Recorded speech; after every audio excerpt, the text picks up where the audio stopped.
आज तक 2023 सन चल रहा है और ये सर्वविदित है आपको भी और जो यहाँ जनता बैठी है उसको भी और अन्य विद्वानों को भी कि जो महाभारत रचा एक पिता के पुत्र व्यामोह से और एक रामायण की घटना घटी वो एक माँ के पुत्र व्यामोह से।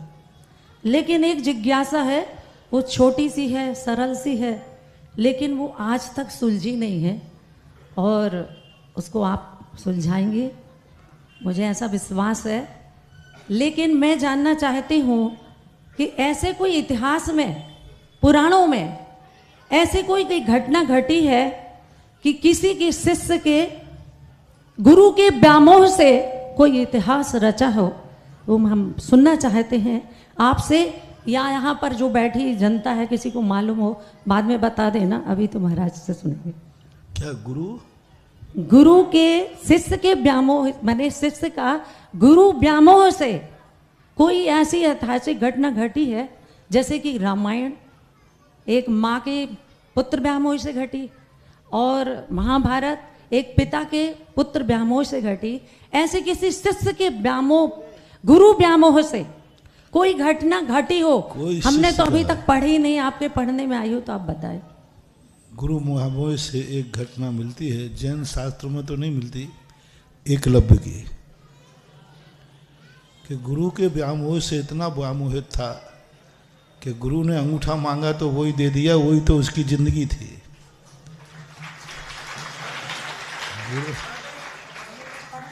हाँ वो भी होता है। गुरु के व्यामोह से इतना व्यामोह हो गया कि गुरु ने,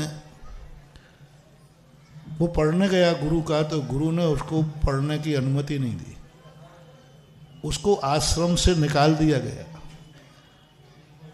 अपमानित किया, अपमान के साथ। एकलव्य द्रोणाचार्य के पास पढ़ने गया था पहले, उस समय की जो परिस्थिति रही हो, बहुत बुरी तरह अपमानित किया एकलव्य का और अपमान करके निकाल दिया कि तू शिक्षा के योग्य है ही नहीं। लेकिन शिष्य इतना व्यामोही हुआ, गुरु ने उसकी उपेक्षा की, गुरु ने निकाल दिया, गुरु ने उसके लिए पढ़ाना बंद कर दिया, पढ़ाया ही नहीं और अपमानित करके निकाला। लेकिन शिष्य इतना व्यामोहित था गुरु से कि उनकी मिट्टी की मूर्ति बना करके उनसे पढ़ता रहा। वो तो श्रद्धा थी, श्रद्धा, व्यामोही समझो नहीं, वो तो श्रद्धा थी उसकी। और बताना और भी है। जैन दर्शन में तो ऐसा कोई उल्लेख मिला नहीं, क्योंकि जैन दर्शन में व्यामोह शब्द है ही नहीं। लेकिन वैष्णव दर्शन में एक आता है बर्बरीक। क्या? बर्बरीक नाम जो है भीम का पोता था, भीम का पुत्र घटोत्कच और घटोत्कच का बेटा था बर्बरीक, हिडम्बना का बेटा था। तो घटोत्कच जो बर्बरीक था, उसने एक ऐसा नियम ले लिया था कि मैं कमजोर पक्ष की तरफ से लड़ूंगा। और जब यहाँ पर महाभारत हुआ तो समझ गए कि ये कमजोर पक्ष से लगेगा, वो कर्मूल पक्ष तो दुर्योधन का है और जिस पक्ष में बर्बरीक हो जाएगा उसको कोई हरा नहीं सकता। तो वह श्री कृष्ण के, क्योंकि उसके गुरु थे, उनको शिक्षा दी थी, तो उनके वचन के कारण से उन्होंने गर्दन मांगी तो उन्होंने शीश काट करके गुरु के चरणों में चढ़ा दिया और उसमें जाकर के फिर शीश की स्थापना राजस्थान में घाटू श्याम जी के अंदर की गई।